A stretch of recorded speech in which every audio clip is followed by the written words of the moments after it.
Voting से बाहर रहना है। राजकुमार रोत खुद हमारे साथ में। राजकुमार जी, कितनी वोटिंग हो चुकी, कौन सा नंबर था आपका वोटिंग में? मेरा नंबर 161वां नंबर था जी।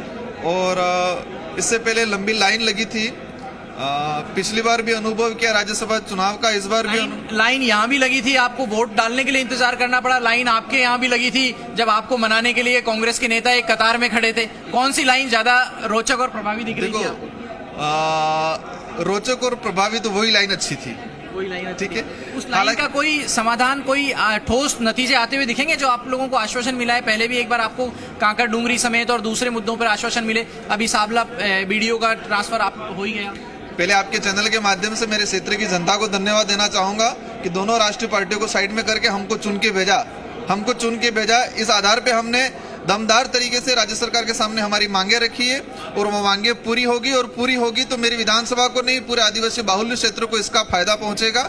आज ही राज्यसभा चुनाव का जो परिणाम आएगा, इसके बाद हमारे क्षेत्र की जो मांगे थी उन मांगों का भी धीरे धीरे परिणाम आएगा और पूरे आदिवासी बाहुल्य क्षेत्र को इसका बेनिफिट होगा।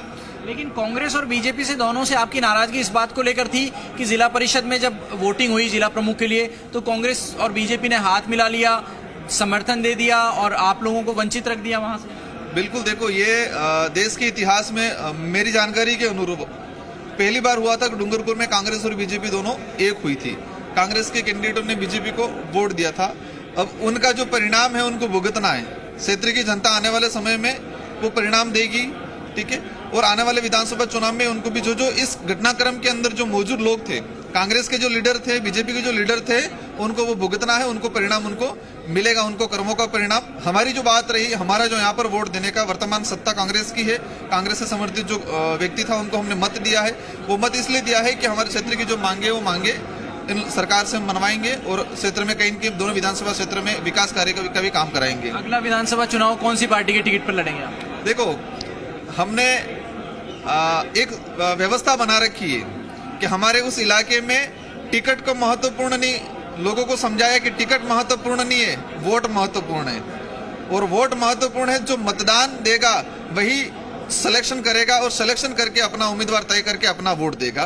तो उस व्यवस्था के अनुरूप हमने वहाँ पार्टी और टिकट को महत्वपूर्ण नहीं माना है। वो दरिया चुनाव में का परिणाम भी हमने परफॉर्मेंस जो रहा, तो आम राय से निर्वाचन क्षेत्र की जनता है, जो कमेटी बनी है वो तय करके करेगी, ताकि जो व्यवस्था देश के अंदर बनी है, ऊपर से टिकट लेके व्यक्ति आता है, तो जो व्यक्ति एमएलए एमपी बनता है तो ऊपर के व्यक्ति हाईकमान का प्रति मतलब उत्तरदायित्व रहता है, उसके प्रति जवाबदेही रहता है। तो हम चाहते हैं कि हमारे इलाके में जो व्यवस्था है कि जो एमएलए है एमपी है, जनता के प्रति उत्तरदायित्व है, जनता के प्रति जवाबदेही रहे कि जनता टिकट इसको देगी, ना कि आपके इस बयान को इस रूप में देखा जाए कि बीटीपी से भी अब आपका मोह भंग हो चुका है, आप नई पार्टी बनाएंगे या फिर निर्दलीय प्रत्याशी के रूप में मैदान में जाएंगे? देखो, इसका चर्चा चल रहा है, आप देख ही रहे हो, सबके सामने है।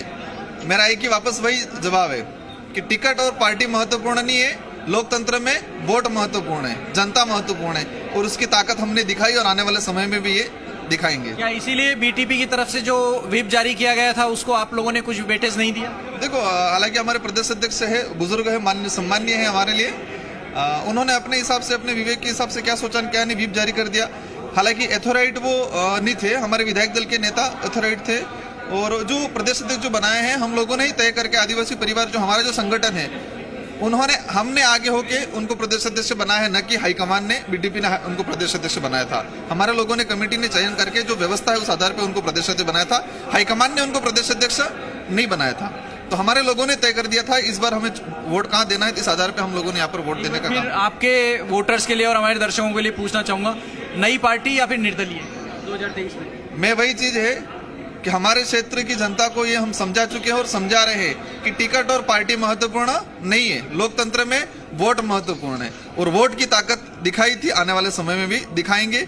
लोगों के माइंड से निकालना चाहेंगे कि लोकतंत्र में पार्टी और टिकट महत्वपूर्ण नहीं है, वोट महत्वपूर्ण है। तो आपने सुना, ये थे राजकुमार रोत, बीटीपी के विधायक हैं, लेकिन संकेत अभी से मिल गए हैं 2023 के कि संभवतः अब वो बीटीपी के टिकट पर चुनाव नहीं लड़ेंगे। उन्होंने साफ कहा कि लोगों को वो ये समझाते हैं कि वोट महत्वपूर्ण है और किसको भेज रहे हैं वो महत्वपूर्ण है, पार्टी को वो गौण कर रहे हैं। और पिछले दिनों देखा जैसे बीटीपी से थोड़ी थोड़ी दूरियां दोनों विधायकों की बढ़ गई थी। गरियाबंद चुनाव में भी दोनों विधायकों ने और स्थानीय लोगों ने